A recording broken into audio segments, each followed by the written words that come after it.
Do you hear me? Give my creation life!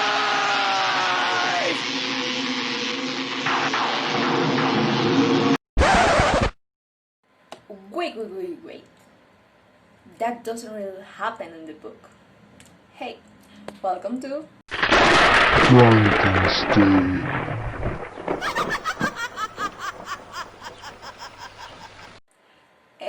Hi, today I'm going to talk about a Frankenstein book by Mary Shelley. Okay, to start, I'm going to talk about Mary Shelley's life. Well, Mary Shelley was born on August 30, 1797 in London, UK. Her father was a philosopher and her mother was a feminist. When he was young, her father gave her the best education that he could, and I think that's the reason why that Mary became in the future as a writer, because I think that she grew up in a excellent and in an educational environment. Well, as you can see in the screen, there are three books. There is Faulkner, Valperga, and The Last Man. Faulkner and Valperga was two of the famous books that she wrote, and The Last Man was her last project in her life.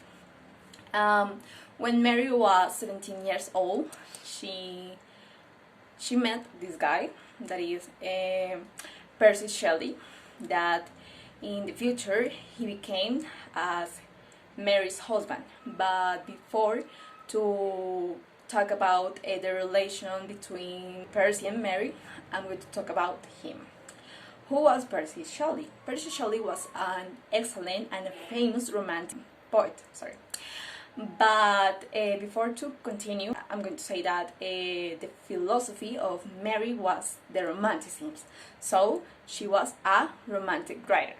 Okay, as you can see in the screen, Percy wrote famous poems like Queen Mab, Adonais, Ozymandias, and well, now I'm going to talk about the relationship between this guy, Percy Shelley, and Frankenstein, that is the book. When Mary posted Frankenstein, the most of the people told that the original author of the book was this guy, Percy Shelley, because in the prologue of the book was his name. But actually, it doesn't true. The real author is Mary Shelley. And why people told that? Because when Mary posted the book, she did that in an anonymous way. That's the reason why. Mary Shelley and Percy had 4 children. That is, first one, that is Clara Shelley. She died premature. Second one, that is William Shelley. He died by malaria, 1819. Third one, that is Clara Shelley. She died by dysentery. And their last child, that was Percy Florence Shelley. And basically, this guy was the only child that Mary could take care of him, and he died in 1889. Okay, continue with our analysis. Let's pass with Frankenstein as a novel. Well, as you should know, Frankenstein is a novel, but isn't a common novel or a simple novel. No. Frankenstein was an epistolary novel. And what is it? But before to explain you in a normal way, I'm going to give you an example in a spoiler alert, okay? In the beginning and in the last parts, in the final pages of the book, in the final chapters, a character called Captain Walton. He decided to write some letters for his sister. In these letters, he told her all the adventures in the sea, and also when he met Victor Frankenstein, and basically is that.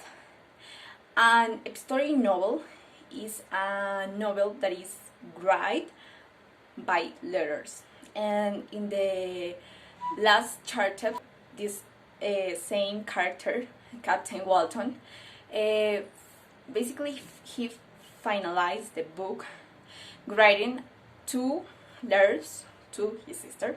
Obviously tell the final of the book, that obviously I'm not going to tell you, but you know. And well, that's all about a story novel. And well, now we're continuing with Frankenstein books context. Frankenstein books was basically ubicated in 19th century. That movement in that century was romanticism. However, in the other side, we have a industrial revolution that is very different to romanticism. Why? Romanticism is basically nature, completely nature, human nature, naturally, the simple things of this life. And industrial revolution is something like synthetic, right? Something false, something that isn't nature, obviously. That's why when you think on industrial revolution, you start to think machines, how this era facilitates the human. Human was very, very lazy when the machines start to exist in the earth. And well, why these two concepts are rivals? Mary Shelley, remember that she was a romantic. Mary Shelley, in her book, she tells us that when Victor Frankenstein was young, he went to Germany, Ingolstadt, to an university. And in that university, he was a excellent student, but also he had a teacher called Mr. Wallman. Mr. Wallman, in a class, showed him a monkey arm, basically this monkey arm, and is basically cut off, and this arm was dead. And Mr. Wallman tried to show to Victor how, for electricity from the sky, he moved the monkey arms. And basically, this is the like a secret message, because Mr. Wallman did that by nature, nothing synthetic, no machines, only nature. And well, that's the thing that Mary Shelley tried to show us, how was the romanticism for her. Well, now I'm going to explain you how Mary Shelley wrote Frankenstein. Mary Shelley wrote Frankenstein for a bet. Yeah, a bet. That's a little bit strange, but yes. How? Mary Shelley was in a cottage with Mary Shelley's sister, Mary Shelley, Percy Shelley, Lord Byron, and John William. These 5 people made a bet. The bet was who can write the best horror tale, and that's the reason that Mary Shelley created in her mind Frankenstein. Well, not Frankenstein, the monster, well, that's basically that. That's like a little summary of the how Mary Shelley wrote Frankenstein. Because I don't have the details, So, well, in this meeting was, as I say before, Lord Byron, that was the Mary Shelley's sister, boyfriend, and he was also a poet. And this other guy, that is John William Polidori, that in the same bed he created the creature vampire, and he wrote a book called like that, Vampire. And also he was the inspiration for the author Bram Stoker to write Dracula. Well, now we're going to talk about books in geography. As you can see in the map, I put 3 points, 3 places. That is Germany, Switzerland, and Scotland. Well, in these 3 places, Victor Frankenstein lived in Port of Fox, or well, Mary Shelley put important facts in these 3 places. Okay, well, in Switzerland, Geneva was basically the place who Victor Frankenstein grew up. You know, in this place were his family and were his friends, his most lovely friends. Well, in Scotland, spoiler alert, was the place where Victor Frankenstein was going to create a monster, but in a woman version. However, he decided to don't do it that, because he started to thought that with that creature, with that other creation, he could kill the humanity. Well, in the last place that is important is Ingolstadt, Germany. That is the place where first Victor Frankenstein created the monster, and second one is where Victor Frankenstein went to study nature philosophy. And well, that's all for the books geography. Well, now we're going to talk about the original title of the book. Well, the original title is divided in 2 parts. The first part is Frankenstein, that is the famous title. Well, why Frankenstein? The most of the people thought that the monster's name is Frankenstein, but Frankenstein first is the last name, and is by Victor Frankenstein. That is the name of the doctor, the father of the creature, the monster. So I have to say other fact, that is the monster doesn't have a name. It's only that, monster. And the second part, that is or the mother Prometheus, it's because Prometheus was a name of a titan. This titan used to live in the Olympus, but one day he decided to steal the holy fire to give this holy fire to the humans.